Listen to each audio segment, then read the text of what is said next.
Hello students, मैं विजय कोष्टी sir. आज से मैं 11th क्लास की फिजिक्स क्लास शुरू कर रहा हूं, जिसमें हम सबसे पहले चैप्टर फर्स्ट यूनिट 1 का पढ़ेंगे। ये जो चैप्टर है, इस चैप्टर में आपको बेसिक बताया गया है कि आखिर विज्ञान क्या है और फिजिक्स क्या है। मतलब ये कह सकते हैं कि बेसिक क्लास है ये। इस चैप्टर में आपको ये इंट्रोडक्शन दिया गया है। जैसे कि कहते हैं कि जब हम किसी से मिलते हैं तो सबसे पहले हम उसका परिचय पूछते हैं, उसका नाम पूछते हैं, जिससे हम उसे समझ सकें, उसे जान सकें। कुछ इसी तरह की बात विज्ञान में भी है। इसीलिए सबसे पहले हम उसके बारे में जानकारी लेंगे, समझेंगे कि आखिर विज्ञान क्या है, विज्ञान में किस तरह की बातें आती हैं, उसकी क्या क्या शाखाएं हैं और भौतिकी क्या है। तो इस बारे में जानकारी हम आज बेसिक क्लास में लेंगे। और ये फर्स्ट चैप्टर जो है वह इसी से संबंधित है, फिजिक्स का यूनिट फर्स्ट का फर्स्ट चैप्टर। जबकि यूनिट का जो नाम है भौतिकी, जगत एवं मापन, ये यूनिट का नाम है। उस यूनिट में आपके 2 या 3 चैप्टर हैं, अर्थात अध्याय हैं। जैसे कि यूनिट 1 का फर्स्ट चैप्टर है, जिसका नाम है परिचय। परिचय मतलब इंट्रोडक्शन। जैसे आप जानते हैं कि किसी भी व्यक्ति से अगर हम मिलते हैं तो उसका इंट्रोडक्शन पहले जरूरी है। अब बात आती है सबसे पहले कि आखिर विज्ञान क्या है। भाई, अपन विज्ञान के बारे में पढ़ रहे हैं तो हमें ये जानकारी होना चाहिए कि जिसके बारे में हम पढ़ रहे हैं उसका अर्थ क्या है। इसी तरह से हम फिजिक्स पढ़ेंगे तो फिजिक्स अर्थात भौतिकी का मतलब क्या है, तो हम इसके बारे में जानकारी प्राप्त करेंगे। इसे समझने के लिए स्टार्टिंग में हम कुछ इस तरह की बात कर सकते हैं। जैसे कि अपने जो पूर्वज थे, सबसे पहले के रात दिन आज भी होते हैं। ज्वालामुखी फटना, भूकंप आना, ये सारी प्राकृतिक घटनाएं आज भी घटित होती हैं। और ये सारी घटनाएं हजारों, अरबों, करोड़ों साल पहले भी होती थी। तो जब मानव की उत्पत्ति हुई तो उसने ये प्राकृतिक घटनाएं देखी। प्राकृतिक घटनाएं जैसे कि रात दिन का होना, ज्वालामुखी का फटना, भूकंप का आना, ध्वनि उत्पन्न होना, ये सारी प्राकृतिक घटनाएं जो हैं, इनको व्यक्ति शुरू से ही देखता आ रहा है। तो उनके मन में ये जिज्ञासा हमेशा बनी रहती थी कि ये सब होता कैसे है, क्यों होता है। तो इसकी जानकारी प्राप्त करने के लिए मनुष्य शुरू से ही प्रयत्नशील रहा। इसके लिए उसने अपने दिमाग, नाक, आंख, कान, मुंह, इन सभी चीजों को हम एक शब्द कह सकते हैं, ज्ञान इंद्रिय। तो मानव ने अपनी ज्ञान इंद्रियों का सहारा लिया। अपनी ज्ञान इंद्रियों के माध्यम से उसने जो प्रकृति में घटित होने वाली घटनाएं हैं, उनके बारे में हमेशा उसमें एक्साइटेड रहते थे, जिज्ञासु रहते थे। तो इस तरह से उसने अपनी ज्ञान इंद्रियों का सहारा लिया। इनका उपयोग करके उसने कुछ जानकारी प्राप्त की। इस जानकारी को प्राप्त करके उसने जो घटनाएं घटित हो रही हैं, उनके कारणों को जाना और समझा। तो बात यहां रुकती है जानना या समझना। तो बस विज्ञान यहीं से शुरू होता है। विज्ञान का अर्थ ही है जानना या समझना। जैसे कि सबसे पहले विज्ञान का इंग्लिश शब्द देखें तो उसे हम साइंस कहते हैं। अब ये जो साइंस है वो कहां से, किस भाषा से लिया गया। ये जो साइंस शब्द है वह लैटिन भाषा के शब्द साइंसिया से लिया गया है। यहां देखिए आप, साइंस अर्थात विज्ञान, ये लैटिन भाषा एक होती है जिसका शब्द है साइंसिया। साइंसिया का अर्थ कहलाता है जानना। जानना मतलब किसी चीज के बारे में जानकारी प्राप्त करना। तो इस तरह से विज्ञान का अर्थ भी जानना कहलाया। अब जानना मतलब किस चीज के बारे में जानना। जानने के लिए तो हम अपने माता पिता या रिश्तेदार, सगे संबंधी, इनके बारे में भी जानकारी ले सकते हैं। लेकिन इन सब से कोई मतलब नहीं। शुरुआती दौर में क्या, अब भी बताया हमने, प्रकृति की घटनाओं के बारे में जानना। मतलब विज्ञान की एक सीधी सी परिभाषा दे सकते हैं। विज्ञान में किसी भी प्रकृति और प्राकृतिक घटनाओं को जानने के लिए व्यक्ति ने सबसे पहले कुछ प्रेक्षण लिए, अर्थात देखा। किसी भी प्राकृतिक घटना को सबसे पहले उसने देखा होगा, स्वाभाविक सी बात है। उसके लिए उसने अपने कौन सी इंद्रिय का सहारा लिया? आंख का। देखने के बाद फिर उसने आवाज भी सुनी होगी, कोई घटना घटित हुई तो ध्वनि उत्पन्न हुई होगी, तो उसने अपने कान का सहारा लिया। इस तरह से हम कह सकते हैं कि उसने कुछ प्रेक्षण किए, जिसे हम अगर विज्ञान की भाषा में कहें तो क्रमबद्ध प्रेक्षण नाम दे सकते हैं। क्रमबद्ध प्रेक्षण का मतलब ये कि धीरे धीरे करके उसने एक के बाद एक कई घटनाओं को देखा, क्रमबद्ध प्रेक्षण लिया। प्रेक्षण जैसे कि कोई घटना घटित होती है, उसको हम देखते हैं तो मन में कुछ जिज्ञासाएं जागती हैं और हमारा दिमाग उसके बारे में कई अनुमान लगाते हैं। अनुमान लगाने को हम यहाँ कह सकते हैं तर्क, अपने तर्क देना, जिसे सुसंगत तर्क भी कह सकते हैं। तर्क दो तरह के हो सकते हैं, गलत भी और सही भी, इसलिए सही अनुमान लगाना अर्थात सुसंगत तर्क कह सकते हैं। तो सबसे पहले मानव ने प्राकृतिक घटनाओं को देखा, अर्थात उसका प्रेक्षण लिया। फिर इसके बाद उसने क्या किया? इसके बाद उसने अपना दिमाग लगा के कुछ तर्क दिए, और फिर इसके बाद जब वो तर्क उसने इकट्ठे, तर्क के अनुसार बाद में उसने कुछ प्रयोग भी किया होगा, जानकारी प्राप्त की होगी। मतलब कोई भी घटना घटित हो रही है तो इसके बारे में उसने कुछ प्रयोग पक्का पता करने के लिए, एकदम क्लियर जानकारी पता करने के लिए कि ये हुआ क्यों, कैसे हुआ, तो उसने कुछ प्रैक्टिकल भी किए होंगे। तो इस तरह से हम 3 शब्द नाम ले सकते हैं विज्ञान की परिभाषा देने के लिए। प्रकृति और प्राकृतिक घटनाओं की जानकारी के लिए उसने सबसे पहले क्रमबद्ध प्रेक्षण लिया, उसके बाद सुसंगत तर्क दिए और फिर प्रैक्टिकल किए, प्रयोग किए। तो इतने सब काम करने के बाद जो उसने ज्ञान, जो जानकारी प्राप्त की, उसे हम विज्ञान कहते हैं। यह विज्ञान की परिभाषा है।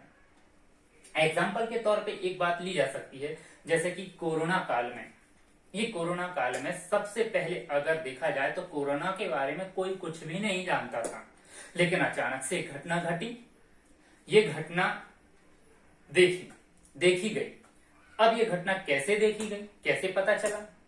इसके लिए सबसे पहले इसके लिए देखा इस तरह से गया कि व्यक्ति में हो जाता है, खांसने से, छींकने से, इस तरह से दूसरे व्यक्तियों में भी फैलता है। ये कहां से आया? कोई कहता है कि चमगादड़ वगैरह का मांस खाने से आया, कोई कहता है कि जानवरों का मांस खाने से आया। तो ये क्या कहलाए? ये कहलाए सुसंगत तर्क कहलाए ना, इन्हें हम तर्क कह सकते हैं। तर्क के आधार पर उसने फिर ये भी जानकारी प्राप्त की कि ये तो एक से दूसरे में भी हो रहा है। कैसे हो रहा है? तो बताया कि छूने से, आंख, कान, नाक, मुंह में हाथ करने के बाद उसको यदि किसी दूसरे व्यक्ति से हाथ मिलाएं तो हो जाता है ना। तो ये क्या हुआ? प्रेक्षण और कुछ अनुमान लगाए। इसको और क्लियर करने के लिए जानवरों पर प्रैक्टिकल किए गए कि क्या ये जानवरों से हुआ है, तो क्या जानवरों में भी कोरोना है? तो आपने देखा ये सारी घटनाओं को धीरे धीरे करके उसने कुछ तर्क दिए, फिर उसने थोड़ा अपना परीक्षण भी लिए, फिर प्रयोग किए। तो आज जो पता चला है कोरोना के बारे में, वो एक ज्ञान कहलाया, व्यवस्थित ज्ञान। इसे हम विज्ञान कहते हैं। बात समझिए। इसलिए हमने आज थोड़ा सा ये एग्जांपल लिया साइंस शब्द को जानने के लिए। ठीक है, आगे बढ़ें। तो साइंस के बारे में जानकारी पहले बहुत ही कम और रुचि बहुत कम लोग रखते थे, लेकिन धीरे धीरे उनमें दिलचस्पी पड़ी। मानव में विज्ञान के बारे में थोड़ी दिलचस्पी ली गई। इस आधार पे हम ये कह सकते हैं कि विज्ञान का उद्देश्य क्या है, कि मानव में इसके लिए रुचि बढ़ी। तो विज्ञान का सबसे मुख्य उद्देश्य है कि प्रकृति में जो घटनाएं घट रही हैं उनको नियंत्रित किया जा सके, उनको गहराई से समझा जा सके, और जो घटनाओं से नुकसान पहुंच रहा है मानव जाति को, उस नुकसान से बचाया जा सके। मतलब मानव जन कल्याण के लिए कुछ ज्ञान का उपयोग किया जा सके। ये विज्ञान का मुख्य उद्देश्य है। अब इसके बाद विज्ञान के बारे में ज्यादा जानकारी प्राप्त हुई, लोग इंटरेस्ट लेने लगे, है ना। तो लोग इंटरेस्ट जब ले रहे हैं तो स्वाभाविक सी बात है कि आगे और भी जानकारियां प्राप्त हो रही होंगी, और भी ज्यादा जानकारी मिल रही है, मतलब ज्ञान भी इकट्ठा हो रहा होगा। अब ये ज्ञान इतना बढ़ता गया कि उसे एक जगह एक टॉपिक में सीमित रखना आसान नहीं रहा। इसके बाद इसके विस्तार को बढ़ाने के लिए और अधिक से अधिक जानकारी गहराई से समझने के लिए उसे कुछ शाखाओं में बांट दिया, शाखाओं में विभक्त कर दिया गया। किसे? विज्ञान को। तो विज्ञान की सबसे पहले दो मुख्य शाखाएं बनाई गई। विज्ञान की सबसे पहले दो मुख्य शाखाएं बनाई गई, ये भौतिक विज्ञान और जैव विज्ञान। ये विज्ञान की दो मुख्य शाखाएं हैं। तो दो भागों में उसे बांटा। ठीक है, अब भौतिक विज्ञान मतलब इसमें किस किस चीज की जानकारी ली गई, तो इसे भी कई भागों में बांटा। इसकी मुख्य भाग, इसका भौतिक विज्ञान का जो मुख्य भाग है, भौतिकी, रसायन और गणित, ये तीन मुख्य प्रमुख भाग कहलाए। लेकिन इसके अलावा दो भाग और हैं, भूविज्ञान और खगोलीय विज्ञान। तो बात करते हैं हम सबसे पहले इन तीन की। भौतिकी क्या है, मतलब जो ज्ञान इकट्ठे हुए हैं उनको इन सभी भागों में क्यों विभक्त किया, अगर विभक्त किया है तो इसके अंदर कौन सा ज्ञान बताया गया, किसकी जानकारी दी गई, इसके अंदर कौन सी जानकारी दी गई, इसके अंदर इन सभी के भागों में क्या क्या बताया गया, ये इनसे मेल क्यों नहीं खाया, इसलिए हमें ऐसा क्या हुआ कि अलग अलग रखना पड़ा। तो बात हम सबसे पहले करते हैं रसायन विज्ञान की। जो रसायन विज्ञान है उसमें ऐसी घटनाओं की जानकारी दी गई जो हमें प्रत्यक्ष दिखाई नहीं देती हैं, पर इनका अस्तित्व होता है। जैसे कि अणु, परमाणु, नाभिक, ये हमें दिखाई नहीं देते हैं, ठीक है ना। बैक्टीरिया वगैरह ये कुछ नहीं दिखाई देता, लेकिन इनका अस्तित्व होता है। तो इनके बारे में जो जानकारी या जो ज्ञान इकट्ठा किया गया, जो अप्रत्यक्ष है, जिन चीजों को हम देख नहीं सकते डायरेक्ट, उन्हें इनडायरेक्टली होना अस्तित्व में आता है, लेकिन इन्हें प्रत्यक्ष ना देख सकते हैं। तो ऐसे जो भी ज्ञान इकट्ठा हुआ उसे हमने कहाँ रखा, उसे रखा गया रसायन शास्त्र में। इसके बाद कुछ ज्ञान ऐसा भी है जो दूरियों, लंबाइयों, वजन, भार वगैरह के बारे में बताना अनिवार्य रहा। इसके बगैर मापन वगैरह करना आसान नहीं रहा। तो ऐसे ज्ञान को इकट्ठा करके कहाँ रखा गया, गणित में। उसे फिर गणित अलग से एक व्यवस्था बनाई गई। कुछ ऐसी जानकारियां भी हैं जो आकाश में, जैसे कि पिंड है, सूर्य है, चंद्र है, अन्य ग्रह भी हैं, कौन ग्रह किस तरह से घूम रहा है, कौन सा ग्रह किसके चक्कर लगा रहा है, ये रात दिन कैसे हो रहा है, ये सब जानकारी एक अन्य शाखा में प्राप्त करने के लिए उसे रखा गया, जिसे नाम दिया गया खगोलीय विज्ञान। एक और बात, भूविज्ञान। पृथ्वी के अंदर कई रहस्यमयी घटनाएं घटित हो चुकी हैं जो दबी हुई हैं, जैसे कि पुराने समय के आज भी कुछ अवशेष खुदाई करने पर प्राप्त होते हैं, है ना। तो इन सब जानकारियों को एक अलग शाखा में रखा गया, जिसे नाम दिया गया भूविज्ञान, भूगर्भ शास्त्र जिसे कहते हैं, भूगर्भ शास्त्र या भूविज्ञान। तो ये इस तरह से भौतिक विज्ञान की शाखाएं हुई। लेकिन जो सबसे मुख्य बात है, सबसे प्रमुख शाखा है, वो है भौतिकी, जो कि हमारा सब्जेक्ट भी है। तो भौतिकी की जानकारी हम थोड़ा विस्तार से लेंगे। तो विज्ञान की जो मुख्य शाखा है, सबसे प्रमुख शाखा है जो, वो है भौतिकी। अब भौतिकी क्या है, जैसे हमने विज्ञान के बारे में समझा, ऐसे ही भौतिकी के बारे में भी समझ लें। तो भौतिकी क्या है? भौतिकी, जैसे अभी रसायन के बारे में बताया, वो घटनाएं जो प्रत्यक्ष दिखाई नहीं देती हैं, प्रकृति में है, लेकिन इसी तरह से अब हम ऐसा कह सकते हैं कि वे घटनाएं जो प्रकृति में होती हैं और हमें प्रत्यक्ष रूप से दिखाई दे रही हैं, ऐसी घटनाओं का अध्ययन जहां किया जाता है वो है भौतिकी। भौतिकी अर्थात फिजिक्स। अब ये जो फिजिक्स है, वो आपका ग्रीक भाषा का शब्द है फिजिक्स, जिसका अर्थ है फ्यूसिस। ग्रीक भाषा का एक शब्द है फ्यूसिस, फ्यूसिस से ही फिजिक्स को लिया गया है। अब फ्यूसिस का मतलब क्या है? फ्यूसिस का मतलब है प्रकृति। प्रकृति तो स्वाभाविक सी बात है, परिभाषा यहीं से बन जाएगी। प्रकृति और प्राकृतिक परिघटनाओं को का अध्ययन जहां किया जाता है, प्रकृति और प्राकृतिक परिघटनाओं का जहां अध्ययन किया जाए, वो आपकी भौतिकी है, वो आपकी फिजिक्स है। लेकिन भौतिकी में और भी चीजें आती हैं, प्रकृति में और भी चीजें आती हैं। आप देख सकते हैं प्रत्यक्ष रूप से हमें दो चीजें दिखाई देती हैं प्रकृति में, सजीव और निर्जीव। अब सजीव वस्तु को देख लें चाहे निर्जीव वस्तु को देख लें, इनमें दो बातें मुख्य हैं। एक तो उनका द्रव्यमान होता है, मतलब भार होता है, और दूसरा उनमें ऊर्जा होती है। सजीव वस्तुओं में तो आप कह सकते हैं कि हाँ सर ऊर्जा होती है और उनका भार भी होता है, पर निर्जीव वस्तुओं में द्रव्यमान तो है, भार तो है, पर ऊर्जा कहाँ है? ऐसा नहीं कि निर्जीव वस्तु में ऊर्जा ना होती हो। जैसे कि लकड़ी की बात करें, ये एक निर्जीव वस्तु है, पर इसको अनंत काल तक स्थिर संजो कर नहीं रख सकते। आप जानते हैं कि लकड़ी भी आगे समय व्यतीत होते होते खराब हो जाती है, लोहे में भी जंग लग जाती है। इस तरह से निर्जीव वस्तुओं में भी ऊर्जा होती है। तो यहां आगे बढ़ें तो ये कह सकते हैं कि प्रकृति में सजीव और निर्जीव वस्तुएं हैं जो कि द्रव्य और ऊर्जा से मिलकर बनी है। तो भौतिकी की एक दूसरी परिभाषा भी दी जा सकती है। भौतिकी की एक दूसरी परिभाषा किस तरह से दें, जहां पे आप ये कह सकते हैं कि द्रव्य और ऊर्जा तथा उनके अंतर क्रियाओं का अध्ययन किया जा सके। प्रकृति में और प्राकृतिक परिघटनाओं में जो द्रव्य और ऊर्जा है और उनकी अंतर क्रिया मतलब उनसे घटित होने वाली जो घटनाएं हैं, जहां ये सब जानकारी प्राप्त हो, वो आपकी भौतिकी है, फिजिक्स है।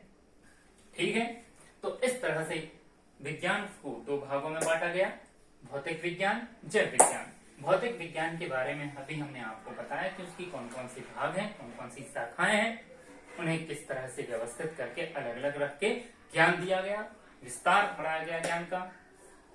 आगे दूसरी बात है जैव विज्ञान। जैव विज्ञान जो है वह उसकी दो भाग या दो शाखाएं होती हैं। इसकी तो कई भाग हैं, पर जैव विज्ञान के दो भाग हैं। जैव विज्ञान में आता है जीव विज्ञान, मतलब जीव जंतुओं का अध्ययन करना जैव विज्ञान के अंतर्गत, और वनस्पति विज्ञान। वनस्पति विज्ञान मतलब पेड़ पौधों की जानकारी, उनकी प्रजातियों के बारे में समझना, उनमें किस तरह से विकास हो रहा है, किस तरह से उनका जीवन काल है, ये सब वनस्पति विज्ञान में आएगा। सीधी बात, जहां जीव जंतुओं का अध्ययन किया जा सके वो जीव विज्ञान, और जहां वनस्पति से संबंधित जानकारी, पेड़ पौधों से संबंधित जानकारी मिले वो वनस्पति विज्ञान। तो ये आपका आता है बायोलॉजी में, बायो में। ठीक है, आगे अगर हम देखें तो हमने बोला था आपसे कि अपना मुख्य शाखा जो है वह भौतिकी है और अपना सब्जेक्ट भी भौतिकी है। तो भौतिकी में आगे बढ़ें तो द्रव्य और ऊर्जा, जैसा कि हमने अभी बताया, द्रव्य मतलब द्रव्यमान पदार्थ, जिस पदार्थ है, द्रव्य का अर्थ होता है पदार्थ, पदार्थ का भार भी होता है और उसमें ऊर्जा भी होती है। भार जो स्थान घेरता है, होता है कि नहीं। अब द्रव्य और ऊर्जा में हम थोड़ा सा फर्क समझें तो इस तरह से कह सकते हैं कि द्रव्य जो है स्थान घेरता है, जिसे हम अपनी ज्ञान इंद्रियों से अनुभव भी कर सकते हैं, और ऊर्जा दिखाई तो नहीं देती, ज्ञान इंद्रियों से उसका अनुभव तो नहीं कर सकते, और ना ही ये स्थान घेरता, स्थान में नहीं घेरती ऊर्जा तो, लेकिन ब्रह्मांड में इसका अस्तित्व है। ठीक है, बगैर ऊर्जा के कोई काम हो ही नहीं सकता, इसलिए हम ऊर्जा की परिभाषा सीधी सी दे सकते हैं कि कार्य करने की क्षमता, क्योंकि बिना ऊर्जा के खर्च किए कार्य हो ही नहीं सकता, इसलिए सीधी सी परिभाषा ये हो सकती है, ऊर्जा की कि कार्य करने की क्षमता को ऊर्जा कहते हैं। ठीक है। इसके बाद द्रव्यमान और ऊर्जा में एक संबंध दिया अल्बर्ट आइंस्टाइन ने, जो कि सूत्र है या समीकरण है, इसे नियम कह सकते हैं हम। नियम है E equal M C square. E energy, m mass. E ऊर्जा एनर्जी, m द्रव्यमान मास, और ये जो C है वो कांस्टेंट है, नियतांक है, इसका मान होता है। ये आपका प्रकाश की चाल, C मतलब प्रकाश की चाल से संबंधित बात है, जिसका मान होता है 3.6 × 10⁸ मीटर प्रति सेकंड। मतलब प्रकाश की चाल इतनी होती है। ये आगे हम पढ़ेंगे। अभी तो हम केवल आइंस्टीन के समीकरण पे आते हैं। आइंस्टीन का जो समीकरण है, आइंस्टाइन का या आइंस्टीन कोई भी नाम ले सकते हैं, तो ये जो है द्रव्यमान ऊर्जा तुल्यता समीकरण है। द्रव्यमान ऊर्जा तुल्यता समीकरण मतलब जो द्रव्यमान ऊर्जा के बारे में संबंध को दर्शाता है, आइंस्टीन का द्रव्यमान ऊर्जा तुल्यता समीकरण कहलाता है। इसके बाद बात आती है कि भौतिकी है, जिसमें हम प्रकृति प्राकृतिक घटनाओं का अध्ययन कर रहे हैं, तो भौतिकी की और भी डिटेल बड़ी, क्योंकि ये विज्ञान की सबसे बड़ी शाखा है भौतिकी। जैसे कि यहाँ भौतिकी की और भी कई शाखाएं बनाई गई, आप देख सकते हैं। भौतिकी की और अन्य दूसरी शाखाएं कौन कौन सी हैं? चिरसम्मत भौतिकी और आधुनिक भौतिकी। ये कैसे आए? पहले ये देखा गया शुरुआती समय में 19वीं ईस्वी सदी के पहले कि लोग या जो मानव हैं वो विज्ञान में रुचि कम लेते थे, जिसकी वजह से आविष्कार बहुत ही कम होते थे और उपकरण भी कम बनाए जाते थे, क्योंकि इंटरेस्ट ज्यादा नहीं लिया जाता था विज्ञान में। लेकिन 19वीं ईस्वी के बाद विज्ञान में रुचि बढ़ी। रुचि बढ़ने से आविष्कारों में वृद्धि हुई, तेजी से वृद्धि हुई, और उपकरण भी बनाए गए, जिससे आज आप परिणाम देख सकते हैं। इस तरह से विज्ञान को दो भागों में भौतिकी को दो भागों में बांटा गया। पहला चिरसम्मत भौतिकी, जो 1900 ईस्वी के पहले की भौतिकी है, और 1900 ईस्वी के बाद वाली भौतिकी को नाम दिया गया आधुनिक भौतिकी। अब 1900 ईस्वी के पहले वाली जो भौतिकी है, उसमें जो ज्ञान है, उसकी जो प्रमुख भाग हैं, वो कौन कौन सी हैं?